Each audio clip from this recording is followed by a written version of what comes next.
And आपको पता है सबसे अभागे क्रिश्चियंस हैं, क्यों है? वो परमेश्वर के प्रति भी अपनी लॉयल्टी प्रूव करने में लगे हैं और उस संसार के प्रति भी अपनी लॉयल्टी प्रूव करने लगे हैं, और दोनों से कुछ नहीं पाते। ठेंगा मिल जाता दोनों तरफ, और फिर हम कहते हैं प्रभु हमें तो कुछ मिल ही नहीं रहा, आपने भी नहीं दिया, संसार ने भी नहीं दिया। जो संसार के प्रति लॉयल है वो ज्यादा अमीर हो जाते हैं, बड़ी पावर पा जाते हैं, घर पा जाते हैं, पैसा पा जाते हैं। ना हम परमेश्वर के प्रति पूरे लॉयल है, ना हम संसार के प्रति पूरे लॉयल है, दोनों को खुश करने में लगे थे। And that is our problem. आपसे निवेदन है कि वीडियो को अंत तक देखें और आशीषित हो। अगर आप आशीषित हुए हैं तो वीडियो को लाइक और चैनल को सब्सक्राइब करें। इस वीडियो को शेयर भी करें ताकि अधिक से अधिक लोगों तक प्रभु का वचन पहुंच सके।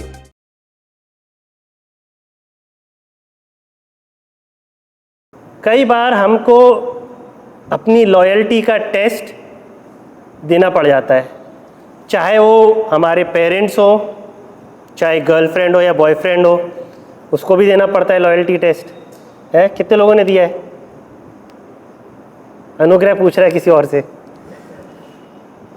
Okay, and even to our friends, जहाँ हम जॉब करते हैं वहाँ पर भी, अभी आप नहीं कर रहे हैं कोई बात नहीं, लेकिन जब आप करेंगे तब भी आपको देना पड़ेगा। To your country sometimes, and most important to your God. पर आप एक ऐसे संसार में रह रहे हैं जहां पर आप परमेश्वर को छू नहीं सकते, मीन्स फिजिकली आप उसको छू नहीं सकते। तो ऐसे पर्सन को या ऐसे व्यक्तित्व को आप कैसे अपनी लॉयल्टी दिखाएंगे? तो हमारे पास दो चॉइस होती है जब हम इस संसार में रह रहे हैं, क्योंकि परमेश्वर के लोगों को वचन कहता है कि उनके लिए मार्ग आसान नहीं है। यीशु मसीह ने कहा कि सकरा है वो द्वार और सकरा है वो मार्ग जो स्वर्ग को ले जाता है, और एक चौड़ा है मार्ग और सरल है वो रास्ता। चौड़ा है वो द्वार और सरल है वो रास्ता जो स्वर्ग की ओर जाता है, और बहुत लोग उस पर चलते हैं। तो हमारे पास दो ऑप्शन है, या तो हम चौड़ा मार्ग लें या सकरा मार्ग लें। बट अगर मैं आपसे प्रैक्टिकली पूछूं वो चौड़ा मार्ग क्या है और वो सकरा मार्ग क्या है, तो आप क्या कहेंगे? चौड़ा मार्ग क्या है? No compromise. संसार के एक भी तरीके को मैं नहीं मानूंगा, बिल्कुल जैसा मुझे ठीक लगता है, परमेश्वर ने जैसा मुझे सिखाया है बस वैसे ही करूंगा। I will live in rebellion to the world. और दूसरी तरफ कुछ लोग ऐसे होते हैं जो संसार को ही अपना लेते हैं। वो कहते हैं भाई संसार में है तो संसार के अनुसार ही रहना है, तो संसार के जैसे ही बन जाओ। तो दूसरा क्या है? दूसरा यह है कि जहां आपने सब चीजों पे कॉम्प्रोमाइज कर लिया। You said we have to live in this world, तो भाई अगर रहना है तो उसके हिसाब से ही रहना पड़ेगा। पानी में रह के मगर से बैर नहीं कर सकते, तो इस संसार में रह के संसार से बैर नहीं कर सकते, तो सब चीज में कॉम्प्रोमाइज कर लेते, वरना हमारा सर्वाइवल ही मुश्किल हो जाएगा। So there are two ways. One I call the way of rebellion, जहां पर आप कहते हो कि संसार मेरे योग्य नहीं, संसार के लोग मेरे योग्य नहीं, मैं परमेश्वर का चुना हुआ, मैं परमेश्वर का अभिषेक, मैं किसी को भी योग्य नहीं मानता, सब मेरे लिए तुच्छ है। I will not live with the world. और मैं किसी भी ह्यूमन अथॉरिटी को डिस्पाइज करता हूं। मैं कहता हूं कोई भी अथॉरिटी जो ह्यूमन है, जो अर्थली है, मैं उसको रिजेक्ट करता हूं, मैं उसके अनुसार नहीं चलूंगा। और दूसरी तरफ कुछ ऐसे लोग हैं वो कहेंगे कि संसार में रहने के लिए सब कुछ करना पड़ता है। कुछ कहते हैं ना कि जब आप पानी में, जब बहता हुआ नदी को आपने देखा है कभी, तेज वाटर को, क्या आप तेज वाटर के फ्लो के अगेंस्ट चल सकते हो? नहीं चल सकते ना। तो वो कहते हैं लाइफ भी ऐसी है, एक बहुत तेज वाटर फ्लो है जहाँ पानी बहुत तेजी से बह रहा है और उसके धारा प्रवाह के विरोध में आप नहीं चल सकते, तो पानी के साथ ही चलो, जहाँ वो ले जाए चलते चले जाएंगे, जहाँ नदी जा रही है वहाँ हम भी चलते चले जाएंगे। तो बाइबल हमें क्या सिखाती है? What is that narrow way that leads to heaven? क्या ये जो दो मार्ग मैंने आपको बताया इनमें से कोई एक है? और is there a third way? There is a third way. Let's open our Bibles to Daniel, दानियल की किताब, उसका पहला अध्याय और उसकी 7वीं आयत। फौजों के प्रधान ने दानियल, हनन्याह, मिशाएल और अजर्याह के नाम बदल दिए। दानियल का नाम बेलतशस्सर, हनन्याह का शद्रक, मिशाएल का मेशक और अजर्याह का नाम अबेदनगो रखा गया। ऑलराइट, यहाँ पर 4 जवान हैं जो यरूशलेम के रॉयल लाइन के हैं, मतलब राजकीय परिवार के हैं। उनको बंदवाई में नबूकदनेस्सर यरूशलेम से बंदवा बना के कहाँ ले आया है? बेबीलोन में ले आया है। और बेबीलोन में लाके उनको एक इंस्ट्रक्टर के हाथ में दे देता है जिसका नाम है अश्पेनास, और उससे कहता है कि जाओ इन बच्चों को ट्रेन करो। और वो जो इंस्ट्रक्टर है वो क्या करता है? सबसे पहले क्या करता है? नाम बदल देता है। Identity changed. नाम बदल गया मीन्स आपकी आइडेंटिटी बदल गई। फिर इसमें लिखा नहीं है, लेकिन मैं बिलीव करता हूं दूसरी चीज उसने क्या करी? नया घर दिया। क्यों? कहाँ पे रहने वाला था? उनका घर कहाँ था? यरूशलेम के थे। यरूशलेम में रह रहे हैं अब? नहीं। अब कहाँ रह रहे हैं? बेबीलोन में।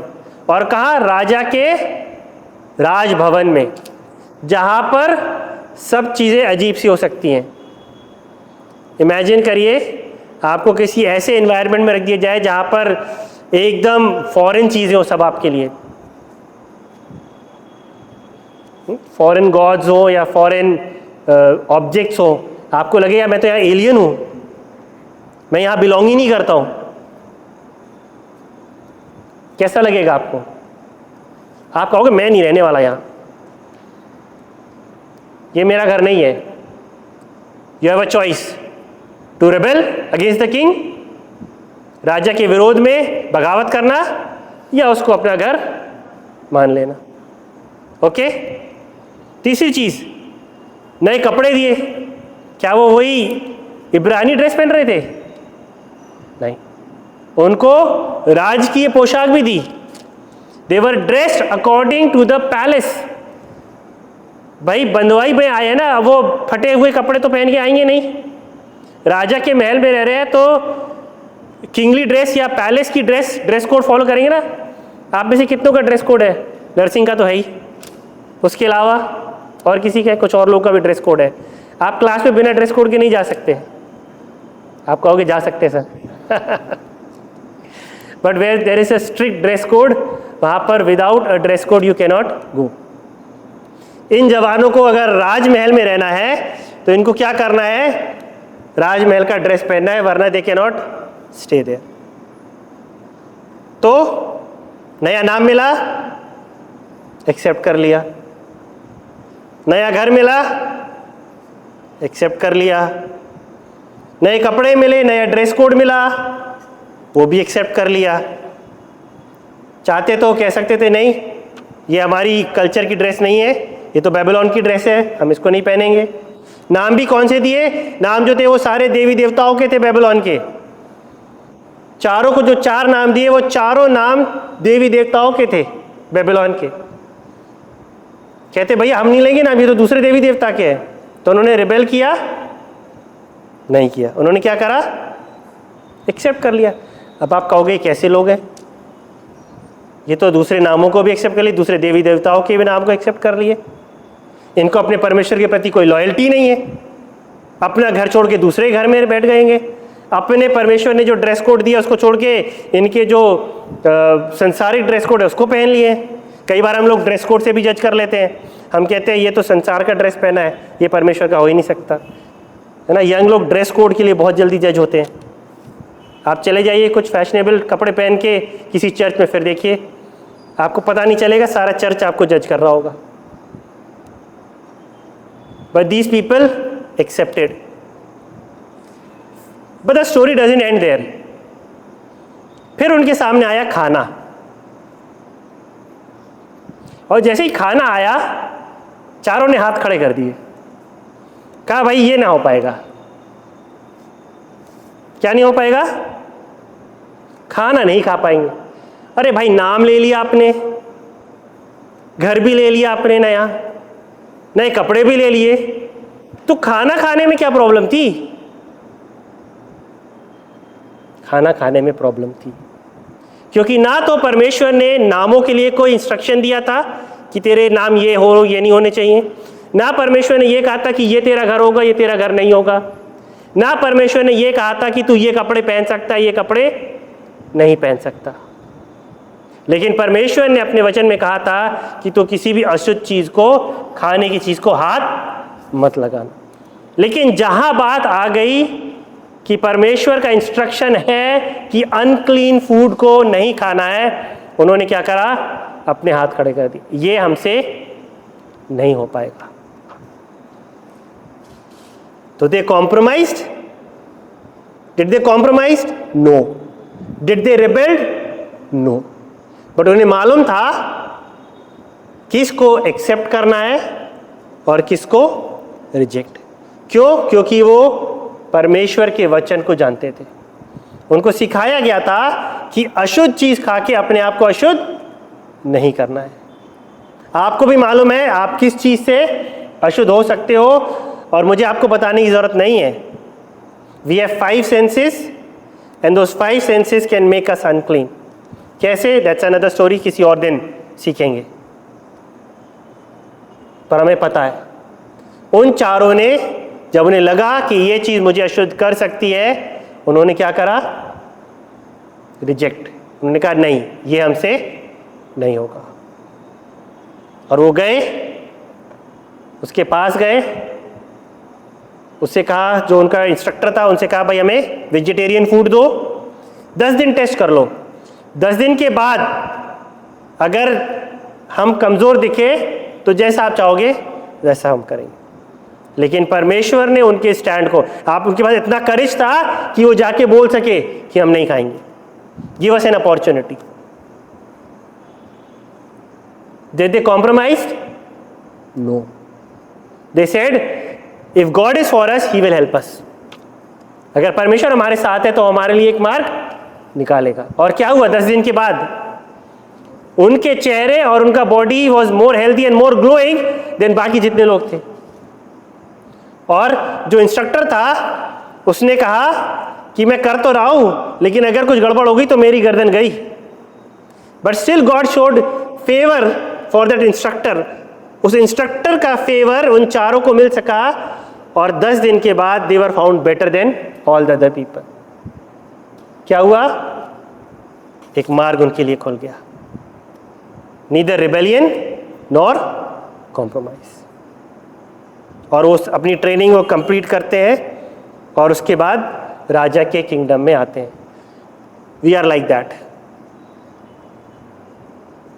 हमारे सामने 2 ऑप्शंस होते हैं हमेशा, या तो हम किसी चीज को रिजेक्ट कर दें या उसके साथ बहकर चले जाएं। एंड समटाइम्स या ऑलवेज हम 2 में से कोई एक चीज चुनते हैं। We never choose the third way, because इस संसार में हमें क्या करना है? परमेश्वर के प्रति अपनी लॉयल्टी को प्रूव करना है। इसीलिए मैंने आपसे पूछा what is loyalty meaning to you. इन्होंने क्या करा? इन्होंने अपनी लॉयल्टी को परमेश्वर के प्रति दिखाया कि हमारे लिए if anything matters is to please God, and that is our priority. यीशु मसीह के पास मत्ती 22 में और उसके 21वें आयत में, अगर आप घर जाके पढ़ लीजिएगा, वहाँ पे कुछ लोग आए और यीशु मसीह पूछने लगे कि क्या हमें कर देना चाहिए कैसर को। यीशु मसीह ने कहा मुझे एक सिक्का ला के दो, और यीशु मसीह सिक्का दिखा के कहा इस पर किसकी तस्वीर है। उन्होंने कहा कैसर की। तो यीशु मसीह ने क्या जवाब दिया, जो कैसर का है वो कैसर को दो, जो मेरा है वो मुझको दो। इसका क्या मतलब है, what belongs to the world give to the world, but what belongs to me give to me. यानी संसार को जो आपको करना है संसार के लिए करिए, लेकिन जो मेरे लिए करना है वो भी करो। और अगर आप रोमियो 13 और उसका 5 से 7 पढ़ेंगे, वो अधिकारियों के विषय में परमेश्वर का वचन हमारे लिए क्या कहता है। इसलिए समर्पण आवश्यक है, ना केवल डर के कारण बल्कि तुम्हारी अपनी चेतना के कारण, क्योंकि इसलिए तो तुम लोग कर भी चुकाते हो, क्योंकि अधिकारी परमेश्वर के सेवक हैं जो अपने कर्तव्यों को ही पूरा करने में लगे रहते हैं। जिस किसी का तुझे देना है उसे चुका दे, जो कर तुझे देना है उसे दे, क्यों जिसकी चुंगी तुझ पर निकलती है उसे चुंगी दे। जिससे तुझे डरना चाहिए तो उससे डर, जिसका आदर करना चाहिए उसका आदर कर। यानी जिसको जो देना है आप उसको दो। और सबसे पहले में वो क्या कहता है, अपने अधिकारियों के अधीन रहो। अगर आप इजराइलियों को अगर आप बाइबल में पढ़ेंगे ना, वो सबमिट नहीं होते थे किसी के। अगर कोई दूसरा राजा आ गया तो हमेशा उसके एंटी हो जाते थे। वो कहते थे हमारा राजा है ही नहीं, हमारा राजा हमारा ही आदमी होगा। And they would always remain in rebellion. वो हमेशा विरोध में रहेंगे और कोशिश करेंगे किस प्रकार से परमेश्वर से प्रार्थना करके या कई बार बाय फोर्स इसको हम हरा दे। या तो परमेश्वर इसको हरा दे, नहीं तो कई बार उन्होंने क्या करा, खुद ही हथियार उठा लिए कि हम इस राजा को हटाएंगे। लेकिन परमेश्वर वचन कहता है कि अपने अधिकारियों के अधीन रहो। नबूकदनेस्सर के लिए, जो बहुत ही दुष्ट राजा हमारी दृष्टि में, परमेश्वर कहता है ये मेरा दास है। God says Nebuchadnezzar is my servant. और यिर्मयाह के द्वारा वो कहता है सबमिट टू नबूकदनेस्सर, जाओ और उसके साथ 70 साल बंधुआई में रहो। और वो लोग जो परमेश्वर की आज्ञा, उसके वचन के प्रति आज्ञाकारी थे, वो गए, और जो नहीं थे वो विरोध करके पड़े रहे, और उनकी कंडीशन और बुरी हो गई। अगर आपको इतिहास पढ़ा है बाइबल का, क्या हुआ आप घर जाके पढ़ सकते हैं। जो वहाँ गए वो सर्वाइव कर गए, लेकिन जो पीछे छूट गए उनकी हालत और खराब हो गई। पर यीशु मसीह एक जगह कहता है कि you can not serve two masters.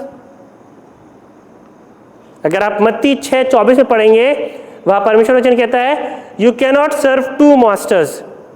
तुम दो स्वामियों की सेवा नहीं कर सकते। You will be devoted to one. तुम एक से प्रेम रखोगे तो दूसरे से बैर रखोगे।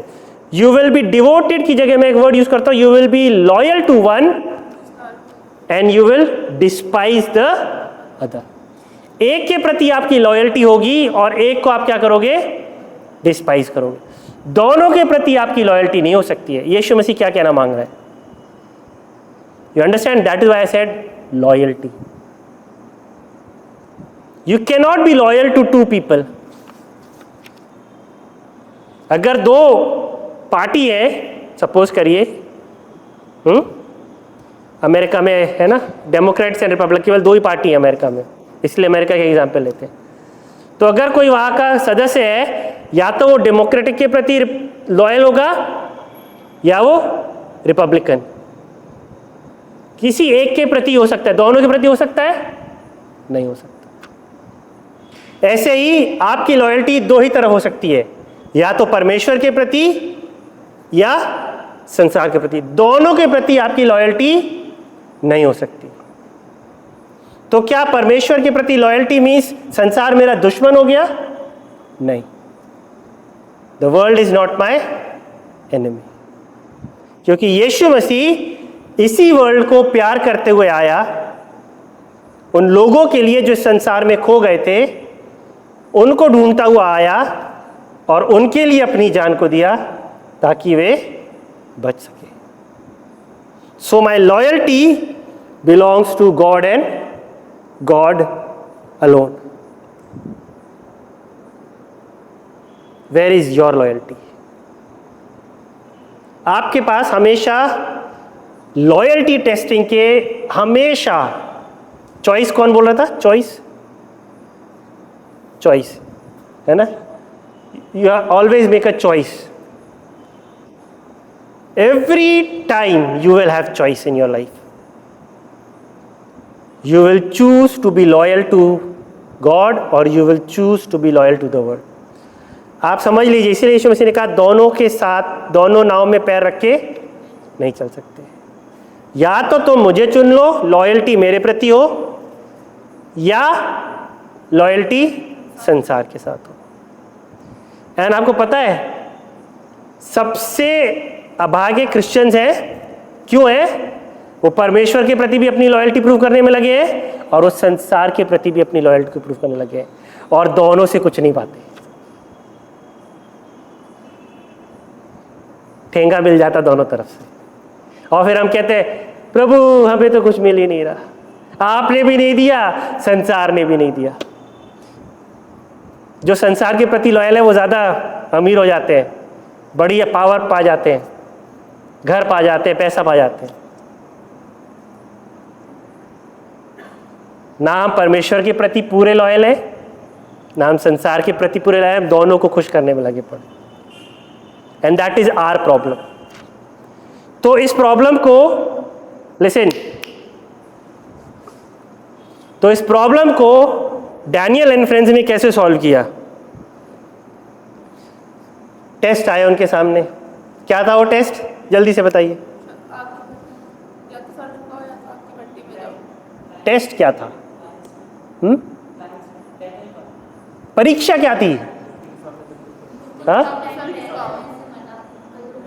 नबूकदनेस्सर ने अपनी गोल्डन इमेज बनाई थी जो बहुत ऊंची थी, और उसने कहा जब भी नरसिंगे का स्वर सुनो सबको झुककर उस मूर्ति को दंडवत करना, प्रणाम करना है। That is was a problem, क्योंकि 10 आज्ञाओं में से पहली और दूसरी तो यही है, मुझे छोड़ किसी और को ईश्वर ना मानना। चलो ईश्वर भी नहीं मान रहे हो तो दंडवत भी नहीं करना। सेकेंड तो क्लियरली है, किसी मूर्ति के आगे दंडवत मत करना। That is a loyalty test. अब क्या करें? जान जाएगी या लॉयल्टी प्रूव होगी? और क्या हुआ? उन्होंने क्या आंसर दिया? इशिका पढ़ो, डैनियल 3:16-18। शद्रक, मेशक और अबेदनगो ने राजा से कहा, हे नबूकदनेस्सर, इस विषय में तुझे उत्तर देने का हमें कुछ प्रयोजन नहीं जान पड़ता। हमारा परमेश्वर जिसकी हम उपासना करते हैं वो हमको उस धधकते हुए भट्टे की आग से बचाने की शक्ति रखता है। वरन हे राजा, वो हमें तेरे हाथ से भी छुड़ा सकता है, परंतु यदि नहीं तो हे राजा, तुझे मालूम हो कि हम लोग तेरे देवता की उपासना नहीं करेंगे और ना तेरी खड़ी कराई हुई सोने की मूर्त को दंडवत करेंगे। क्या कह रहा है? सुन ले राजा, हमें तुझे जवाब नहीं देना है। हमारा परमेश्वर हमको बचा सकता है। हमारे पास, हमें भी बहुत कॉन्फिडेंस होता है परमेश्वर हमें बचा लेगा। इशिका ने कहा मेरे पापा, उसको कॉन्फिडेंस था कि मेरे पापा को मेरा परमेश्वर बचा लेगा, लेकिन उन्होंने क्या कहा आगे? अगर नहीं भी बचाए तो भी तू जान ले हमारी लॉयल्टी किसके प्रति है? हमारे परमेश्वर के प्रति। You know that was the loyalty test for इशिका ऑल्सो, कि अगर नहीं भी बचाए will you still remain loyal to him? Although परमेश्वर ने उनको बचा लिया, पर अगर नहीं बचाएगा तो क्या वो, तो हमारी लॉयल्टी चेंज हो जाएगी क्या? नहीं, we have to still remain loyal to him. कई लोग, बाइबल कहती है कई लोग इसी लॉयल्टी के लिए अपने जीवन को खो दिए।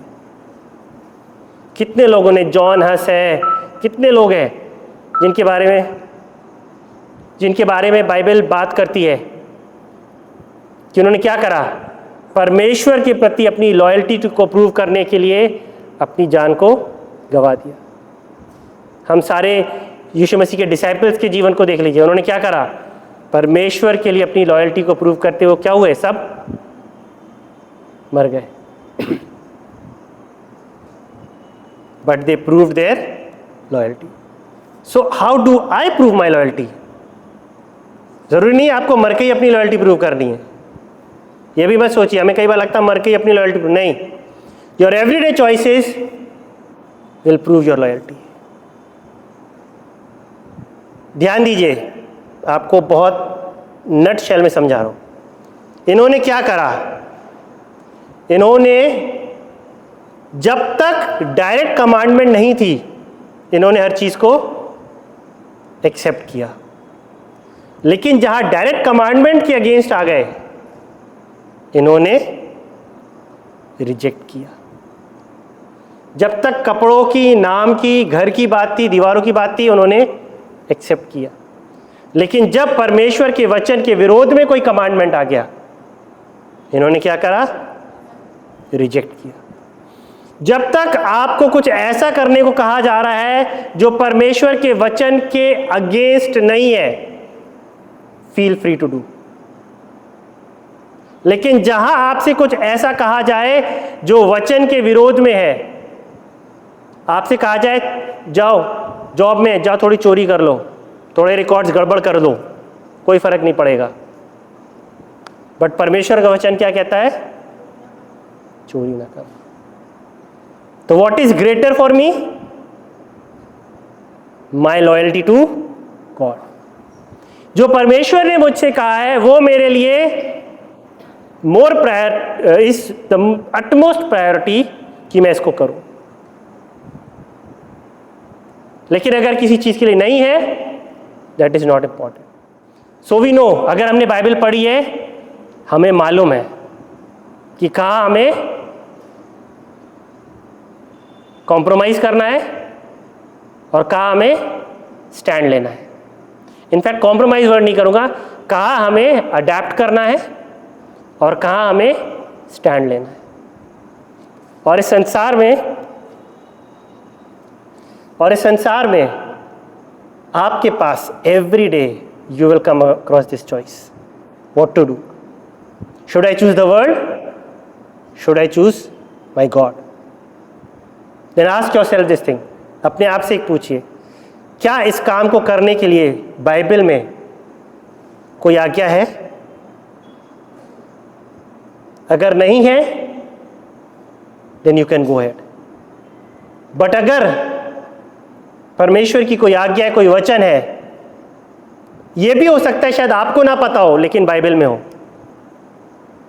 तो वो अनाज्ञाकारिता का पाप होगा, बिकॉज इग्नोरेंस में होगा, लेकिन स्टिल इट इज रॉन्ग।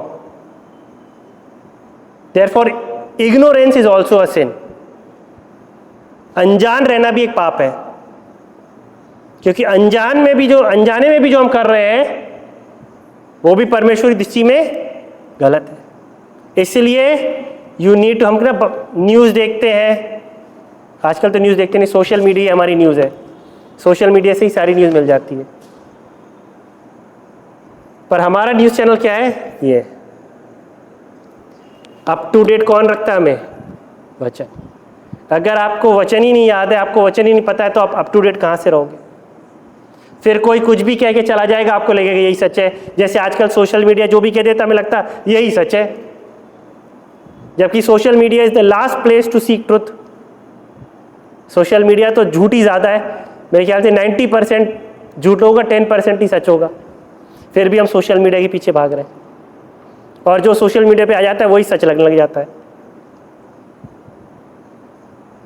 इसलिए मैं भी जो बोल रहा हूँ उससे बढ़कर आपको इसको पता होना चाहिए। अगर आपको ये पता है, आप कभी भी धोखा नहीं खाओगे, कभी भी ठोकर भी नहीं खाओगे, क्योंकि कई बार रॉन्ग टीचिंग्स भी हमें ठोकर खिला देती है और हम रॉन्ग टीचिंग्स के चक्कर में लड़खड़ा के गिर जाते हैं। So I want to give you a third way, and that third way I will give you a sentence neither resist, ध्यान से सुनिए, neither resist nor yield but be steadfast. Neither resist, ना बलवा करो, नॉर यील्ड, अपने आप को किसी के हाथ में दे दो, भैया जैसा तुम चाहो मैं वैसा करूंगा, बट बी स्टेडफास्ट। स्टेडफास्ट का क्या मतलब है? बहुत अच्छा वर्ड है। It means showing faithfulness and loyalty yet remaining firm in belief and um. आप संसार में ही रहोगे लेकिन आप संसार के जैसे नहीं रहोगे। You will know where I have to take my stand. मैं अपनी लॉयल्टी को कैसे दिखाता हूं? उनके साथ ही रहता हूं। हम सबके साथ रहते हैं ना, हमारे कुछ अच्छे दोस्त भी हैं, कुछ बुरे दोस्त भी हैं, कुछ दुश्मन भी होंगे, सब होंगे। लेकिन हम क्या करेंगे? सबसे लड़ने लग जाएंगे? नहीं। जब मैं यंग था, मेरे कुछ ऐसे दोस्त थे, ड्रिंक करते थे और पकड़ के ले जाते थे, चलो पीने। पता नहीं धोखे से ले गए, लेकिन जैसे ही पता चला कहाँ पहुंचे वहां से भागते थे। कई बार तो पकड़ के ले रहे हैं, लेकिन हम लिटरली जैसे वो यूसुफ भागा था, मैं भागा हूं बचा के अपने आप को। वो तो स्त्री से भागा था, मैं अपने दोस्तों से भाग रहा था। You know where to take your stand. आपको मालूम है ये मुझे नहीं करना है। So this is the third way, steadfastness. अगर आप इंग्लिश में पढ़ोगे ना, in the book of Psalms David कई बार यूज करता है योर स्टेडफास्ट लव, है ना। वो स्टेडफास्टनेस क्या है? जहां हम अपनी लॉयल्टी को, अपनी फेथफुलनेस को, अपने बिलीव्स और अपने वैल्यूज पर स्टैंड करके दिखाते हैं। हम संसार में भी रहते हैं, हम संसार के लोगों से भी प्रेम करते हैं, वो हमारे दुश्मन नहीं है, लेकिन जहां पर हमें अपने बिलीफ, अपने वैल्यूज के लिए स्टैंड करना है, हम उसके लिए स्टैंड करेंगे। That is the third way, neither resist nor yield but be steadfast, the third way. और इस संसार में जब आप पढ़ रहे हो, जब आप जॉब में जाओगे, तब मोर इम्पॉर्टेंट, वहाँ पर आपके सामने बहुत चॉइसेस होंगी। जब आप जाएं, याद रखिए, ना रेजिस्ट करना है, ना ही यील्ड करना है, but I have to show my steadfastness to my God, to remain loyal to the values and believes जो मुझे परमेश्वर के वचन पर और परमेश्वर के प्रेम के ऊपर है। And that is the third way.